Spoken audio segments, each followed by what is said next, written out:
Welcome to Success Secrets, the podcast where we dive into the inspiring stories of individuals who have overcome obstacles and achieved remarkable success in their professional lives. Get ready to be inspired and discover their secrets to success. Today we have Nitika Vyas, co-founder of Aila Money. Nitika is dedicated to tackling wealth inequalities with her extensive experience in finance. She graduated with a bachelor's in Morse and completed the CFA while working in investment banking, hedge funds, and as rates COO at a financial brokerage firm. Joining her is Elisabeth Prager, who also co-founded Aila Money. She started in financial services, moved into management consulting, and eventually focused on philanthropy, impact investing, and working with UN agencies. Elisabeth is passionate about using technology to solve systemic financial issues. Welcome to the show. Hi, guys. Welcome to the show. It's such a pleasure to have you both here. How are you doing? Very Good. good. Thank you. Yes, a pleasure to be on. Yes, finally, we got you on. So, to kick things off, so my listeners can understand more about you and your business, can you tell me more about your about yourselves, your journey, and how you got to where you are today, and your background? Yep, so we'll start with a bit of an introduction to each of us. So, firstly, hi, I'm Nitika. And so, my background is I did maths, stats, and economics at university.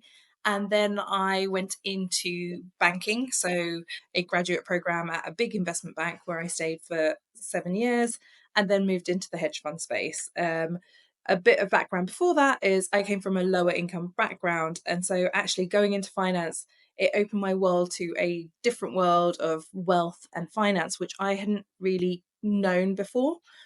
Whilst at a hedge fund, I also started doing my foundation course in counselling to try and see actually, now that I've got a stable base of finance, what do I want to do to make a positive impact? And yeah, that's a little bit about me and where I've got to. I will let Liz do an intro. So I'm Liz. I have a slightly different background. I did start also in the financial services industry, life and pensions, before then moving into private banking. And then, frankly, I got a bit annoyed and upset being a number in a really big business and decided I was going to, go into a boutique strategy consulting firm, which I did. And I got to travel the world and work for lots of different clients, including banks, yes, but also things like the police and fun stuff like that. And then I actually had the opportunity to move into the impact sector and started working for Asia's largest philanthropy, trust, if you want. And since then, I was actually then freelancer for various UN agencies. Where that leaves us, though, is that we are now co-founders of Aila Money, which is a personal trainer for your finances. And we are essentially on a mission to close the wealth gap, right? So we take all of our experiences, all of the work that we've done, all of the people that we've met. And I think we realized that there was a big gap in both the financial education, but also in the financial sort of advice and guidance space. And we've seen that across our friend groups. We both worked in industries where we saw the rich get richer and, people get lots of advice almost like chucked at them. And so we've been friends since university. So we decided actually we need to do something about this problem. Yeah, it just didn't feel fair. Especially coming from a low income background and also seeing women, especially, Yes, struggle with this. We really wanted to make an impact in the space, and the industry has opened our eyes to it. And the wealthy do get wealthier because of the information and access to advice they have. So we want to try and rectify that.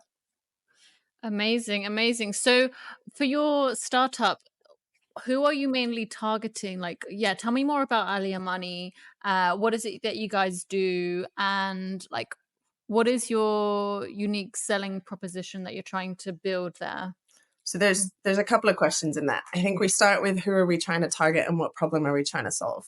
So we realized that women, especially, though not exclusively, are not educated when it comes to finances, right? So it's often and you see this in the stats, they don't invest to the same degree. The literacy isn't there. Obviously, we know about the gender pay gap, all of these things. But even when they are educated, they don't do anything about it. And that's in part because of emotional and money mindset hangups that we have, but also because actually we're really time poor, right? Because we sort of sit there and go, we have the kids and we have the jobs now and we have the this, right?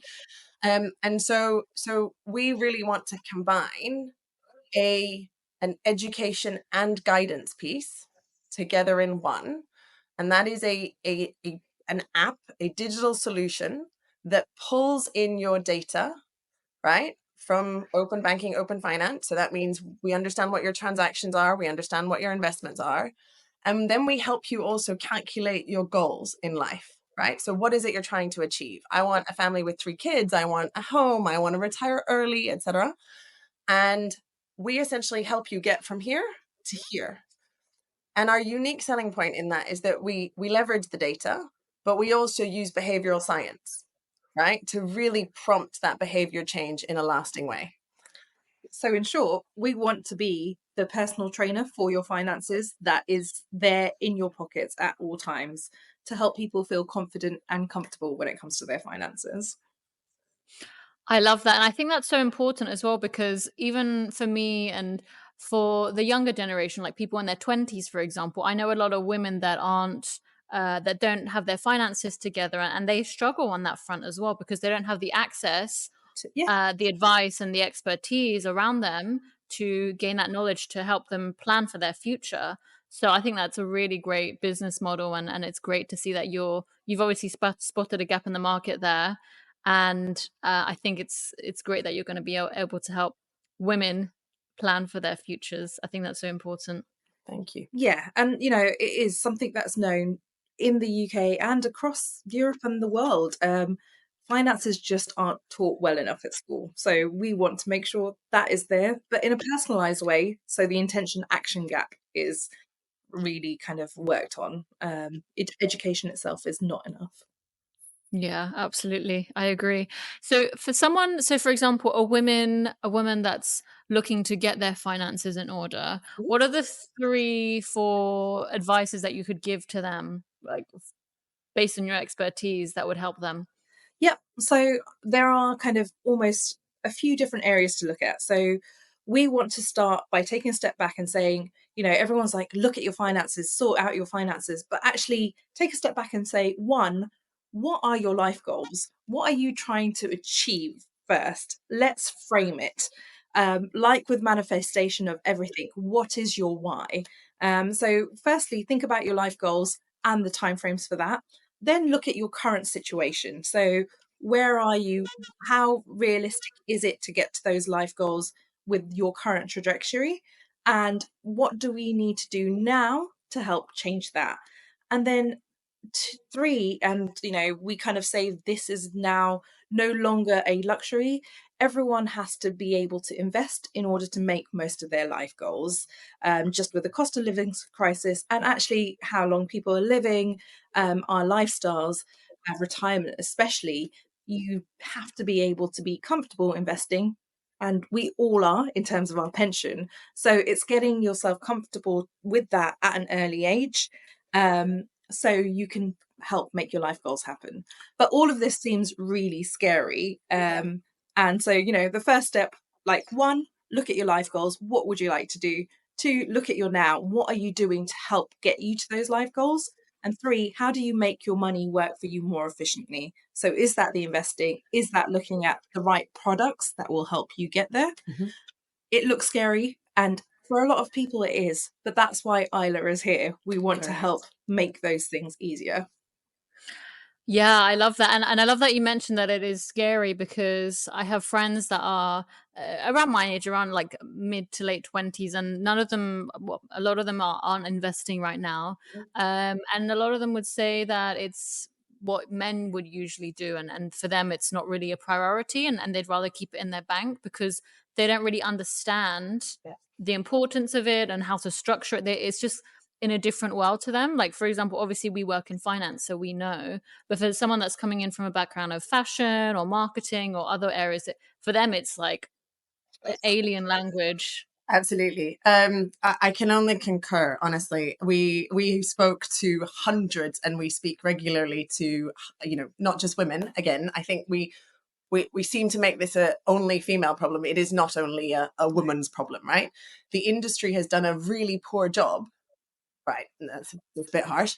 They have not cracked how to communicate in really simple terms, right? They have not managed to actually break it down into bite size, because I think there is a moment where you go, and there's so many factors that play into this. It is complicated, right? So you have to boil it down. And you also have to recognize that when something is complicated, you don't necessarily want to know it all in one day, right? So it's like if you tried to teach me astrophysics, I'm sure I could. I'd find it really scary. If you tried to teach me in one day in one meeting, there's no way I could, right? But if you break it down into bite-sized chunks and actually say, today we're going to do this, and it's going to build on the content that you already know, and it's in a language that works for you. And again, as Nitika said, you know why you're doing this, right? You are understanding that there is a goal that you're doing this for. Then I think, you can start to shift some of that mindset, right? Because it is about that knowledge, it is about that empowerment, and then it is a bit about sort of having somebody or something there to remind you. You sort of know you need to do this, right? You sort of know this isn't, as we say, not a luxury. It's sort of one of those things that if you're not doing this, then you do stand to lose out on a lot. And I think for women in particular, we recognize money is power, right? And we are, despite gender pay gaps not entirely getting to the point where we're equal yet, but we're missing a trick on not creating the wealth. Yeah. So, and there has to be something we celebrate. Like if you go back 40 years, women in some countries still didn't have access to credit cards, bank accounts. So we have come a long way, and we have broken those stereotypes for having your own personal finances, having a job. correct. We are now coming up to the stage where we are getting equal pay, and we're challenging that. The next step really is challenging the wealth gap, which is what we're looking to do, and challenging that behavior. Like you said, some of your friends think actually investing is something for men. We need to break that stereotype and say, actually, no, it's for everyone. Everyone has access to be able to do Correct. it. It is there.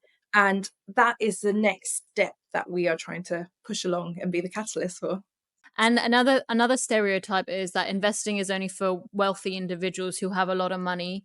Oh, yes. What about for women that, for example, or just general people who are just starting out in their careers, like early 20s and mid in their 20s, and they don't have so much capital to invest.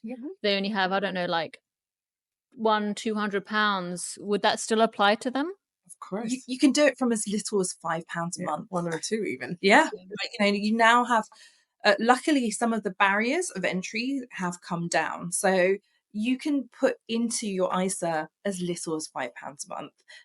And it's just about finding the right things. Correct. You don't have to get super sophisticated with it. There are easy options. There are now robo advisors that allow you to just do a questionnaire, and then you can then put in a monthly amount. So how far you go into this and what stages you do it, like Liz says, doing it in baby steps, getting comfortable, and then moving on is totally fine.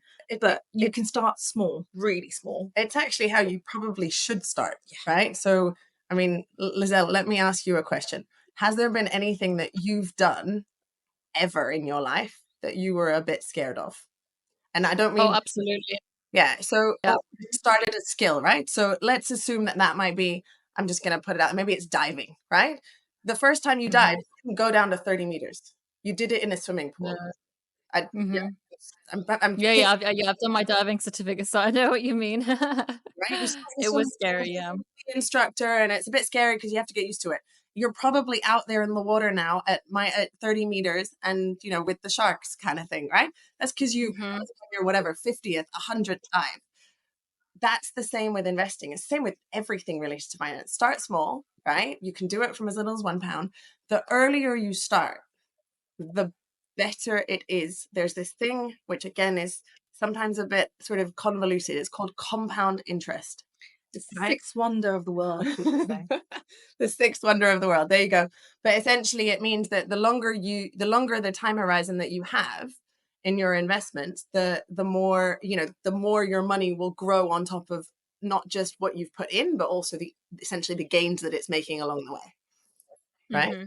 The other thing to say is also, like, we've spoken to so many people, men and women, and one of the biggest regrets people have is not starting earlier. Yeah. And not starting to look at their finances earlier.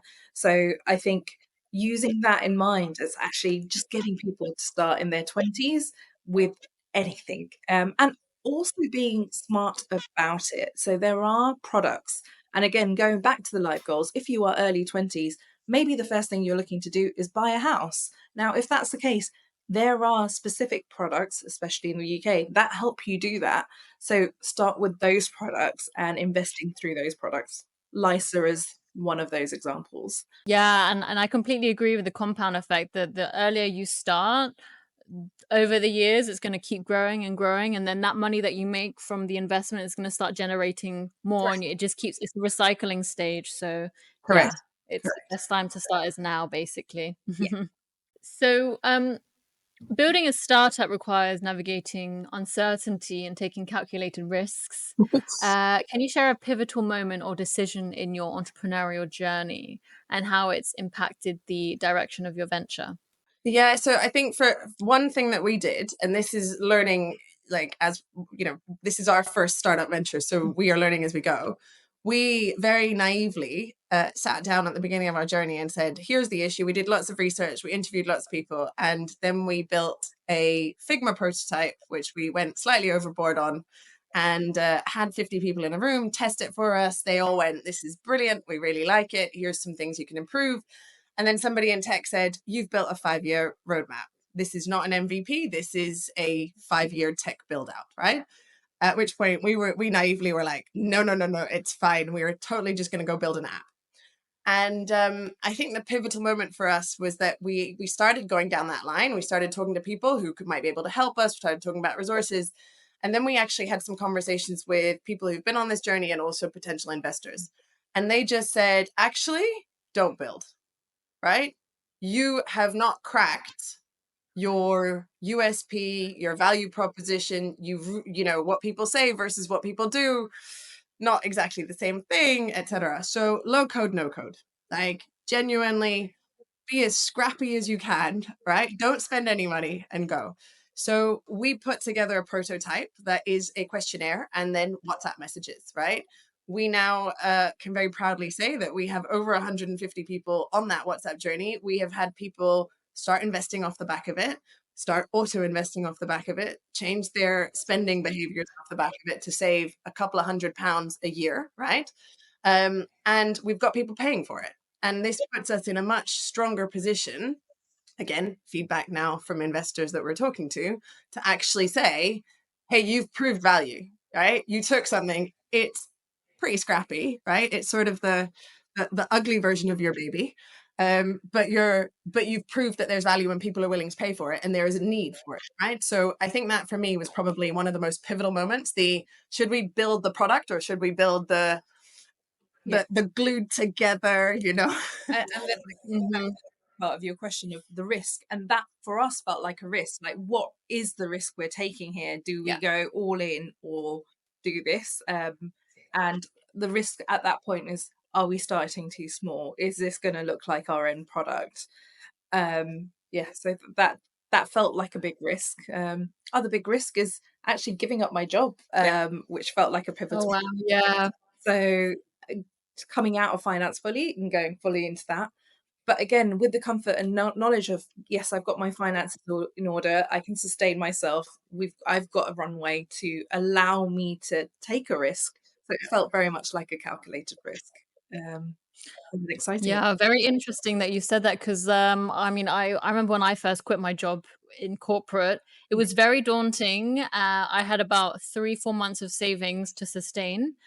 But yeah, it was scary as hell, because you're like, okay, what happens if I don't get this money, and what happens if I do this and I don't do that right, and then I fail? Which leads me on to my other question: how do you deal with fear and doubt as an entrepreneur? Oh, great question. I think it helps that there's two of us. Yeah. So we work in, everyone has their ups and down moments. If I'm having a down moment, Liz is there to pull me up. If she's having a down moment, I'm there. So having a partner and someone who's actually a friend first and Yes. then a business partner has been really helpful in the journey. Yeah, for me, it's also, if you are doing something and you start getting that customer validation, both in terms of the change behavior, but also just in terms of, people reaching out and saying, this has been super helpful. I didn't know this. Thank you so much. I think about that's, you can have a down day and somebody can send you a message and you just sort of go, oh my God, that's incredible. I was actually able to change someone's life in a way, right? That You're hopefully having a positive impact. Yeah, you're having a positive, like, of course it's one person, but you sort of go, okay, there's probably 5 other people or 10 other or 50 other people who are not telling us this, right? So that is definitely sustaining, right? So knowing your mission and almost seeing that you are creating that small impact. And then frankly, on a very, very personal note, right? Running is my out, right? So if I'm having a really shit day, I go for a run, right? And I think you have to recognize that we all have our own personal outs, and you need to find time to release that tension, right? The other thing to deal with fear, and I think every entrepreneur needs this, is, and we say this about both of us, is we're silly levels of optimism. Yeah, that's so important. And I think you need that as an entrepreneur. Like, you have to be optimistic. You have to know what you're trying to work for and why. Your goals, whether it's life goals or your business goals, have to be so important, because it will keep you optimistic about what you're trying to achieve. Yeah, absolutely. And it all comes back down to mindset, right? Doing the things that are going to help you be in a better mood, like you said, running, that helps release a lot of tension, releases a lot of stress. And then that stress, once that's released, it will allow you to refocus on the main priorities in your business, and at a calmer level, and Correct. at peak performance as well. Right. So yeah, doing things to de-stress, and working on your mindset and being optimistic about things, because you can't really go into a business when you're negative, like, oh, I'm going to fail this, I'm going to fail. Because if you go in with the failure mindset, you're going to end up failing. Oh yeah.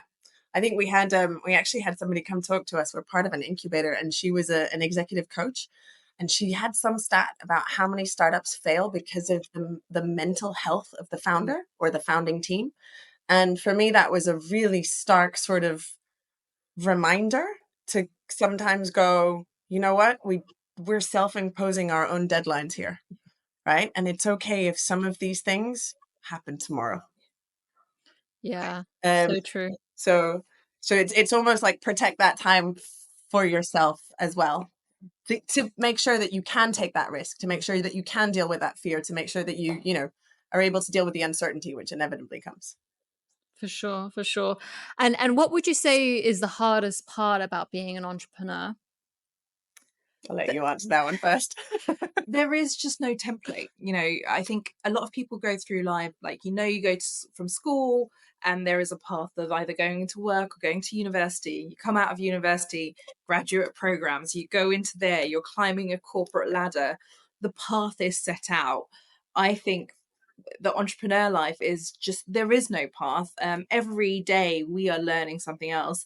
I think the way I put it is, there is not a week that goes by that I don't have to learn a new skill. And that is the thing. And we have 100 ideas of things that we have to do, and I think that's the hard part. Like, how do we prioritize? And that uncertainty of, we don't know which one is the right approach until we go down it. And I think both of us are perfectionists, and so it's been really hard to just be like, you know what, just let's get on. We don't know, but we have to choose a route and just go down this route for now, because otherwise you stay static. How would you I feel like everyone has their own definition of success. I'm sure my definition would be very different to how you both would define it. Maybe you both have separate ideas as well. So how, in your opinion, would you define success? So I think for me, and I also I think that this definition of success changes over time, Yeah, for right? sure. And I think that actually has been for me a really interesting learning. So me thinking back to myself at, entering the workforce at 21 versus me even at 30, or now that I have two kids, it looks very different, right? I think for me, success over time has become really making an impact, and that making an impact in something that I care about, both at a personal level, right? So the people that I interact with, we have the first people working for us. That's, the impact that you can have purely by managing people, right? And creating a culture in an organization is something that's incredible. And that I find if you're able to crack that, you've already been, for me, that's a moment of success, right? If people say, I want to come and work for you, partly that's because of the vision of the organization, but also because of the individuals, right? The second is actually, like I said already, for me, the text messages I now get, or we get, the testimonials we're starting to get from people who we don't even know, who were saying, I've changed something as a result of what I'm doing, right? So those for me have become really sort of two big indicators of my personal success for me. I don't know, Nitika, how you feel about that. So I think just bringing it to a wider set for me. So previously I think a lot of success has been measured by wealth in society, and actually I think it does come with age, but I think it also comes with a shift in the dynamics of society at the moment. I'm now at the stage where I don't measure success in terms of financial wealth, but in terms of actually, what does my health look like? What is my happiness? What is the amount of time I have to do the stuff I want? And that's what I see as a successful life. Like, what am I able to achieve? I think previously I have put success a lot to do with career rather than everything else. And Mhm. it's taken a while to get to the stage where it's like, actually, no, that's not success. Success is the overall picture. Mm-hmm. Yeah, I completely agree. And what you said about success changes over time. Life, like, what am I able to achieve? I think previously I have put success a lot to do with career rather than everything else. And it's taken a while to get to the stage where it's like, actually, no, that's not success. Success is the overall picture. Mm-hmm. Yeah, I completely agree. And what you said about success changes over time as well, because what my idea of success in my early 20s was is so different to what my idea of success is now. Correct. And I think that's great, that because it shows that we're growing and evolving. Yeah. So that's really nice to see. So for someone that's looking to start their own business, aspiring entrepreneurs looking to launch their own finance company, or any kind of company, based on your experiences and lessons, what advice would you give them? For me, I think there's a reality check, right? I I'm not convinced that everyone would enjoy the entrepreneurial game. I think it's sort of a bit of a sexy thing that we now have, and we sort of all want to be the Elon Musks and the Zuckerbergs and whatever, right? Remember, that is 0.00001% of all entrepreneurs, right? It there is a reality check for me to go. It is so thrilling, so fun, so self-determined, so like it's don't get us wrong, I love it, right? But you need to be cut, or you need to be very aware of what you're getting yourself into, right? That whole point around the ambiguity, the decision making, the fact that you need to roll up your sleeves and do everything, right? This is not like if you're used to a corporate job and you've got 5 people doing stuff for you, no, no, no, no, no, right? So you need to know that before you go in. Once you're in, I think it's about, for me, the thing that I've learned, and Nithika sort of alluded to it, just do something, right? Do it. I think be smart about saying, is this a decision that I can reverse or not? And if it's a decision I can reverse, just freaking do it, right? If it's one that you can't reverse, obviously take a moment, think about it a bit more, and go, okay, no, I need to really think this one through. Otherwise, just go get it done, because you can always revert. And I think the other thing is, whatever your idea is, there is a level of testing. So we spoke to over 200 people when we first started out with our idea.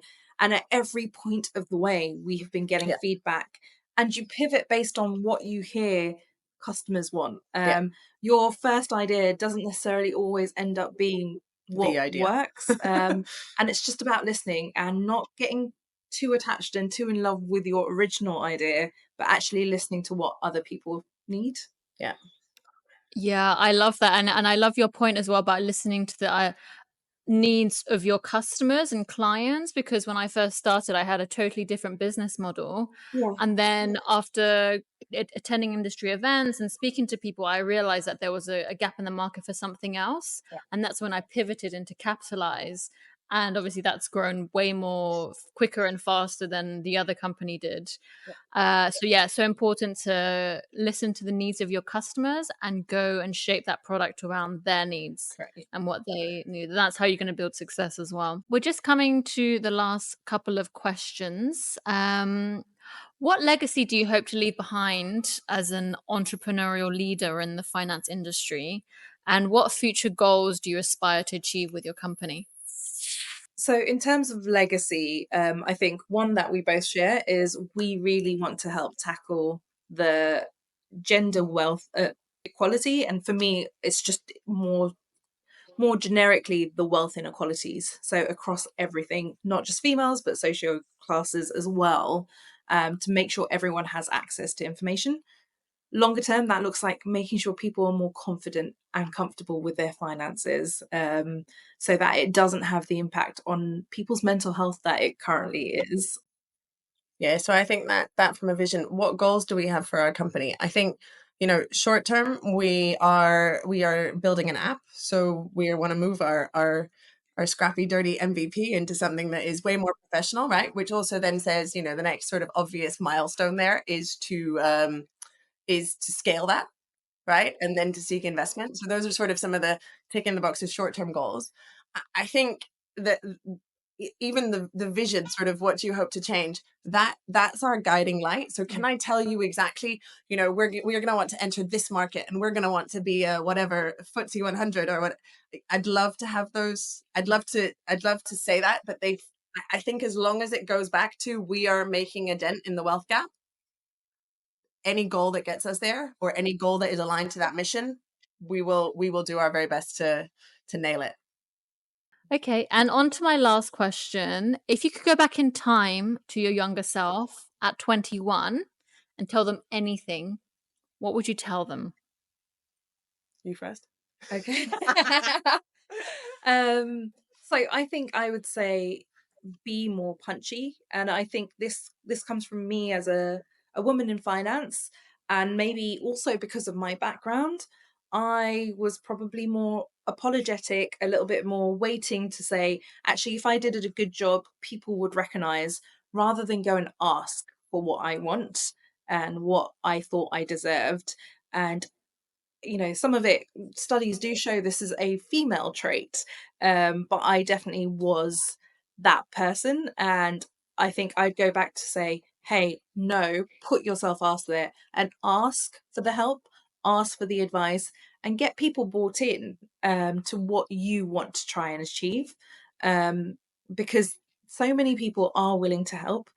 At a younger age, you're probably just a little bit more nervous to ask and say, oh, no, I can't ask for help, or I can't tell them what I really want to do. But that's what I do.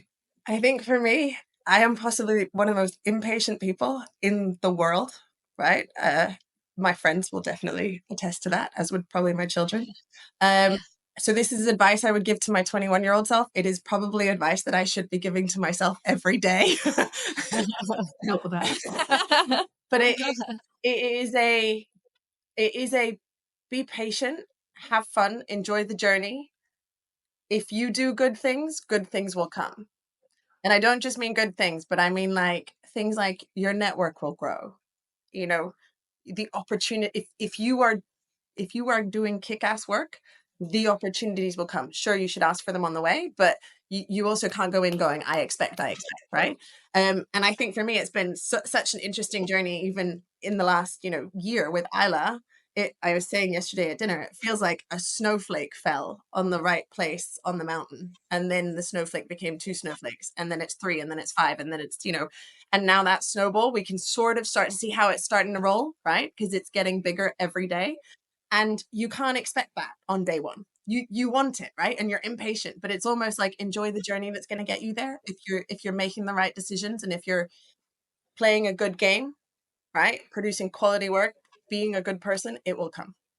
Yeah, I love that. Yeah, it's all about just being good, giving back, and then things come to you, because that's like, I guess, law of attraction, and then karma as well. Like being a good person, then everything comes back to you in tenfold. Yeah.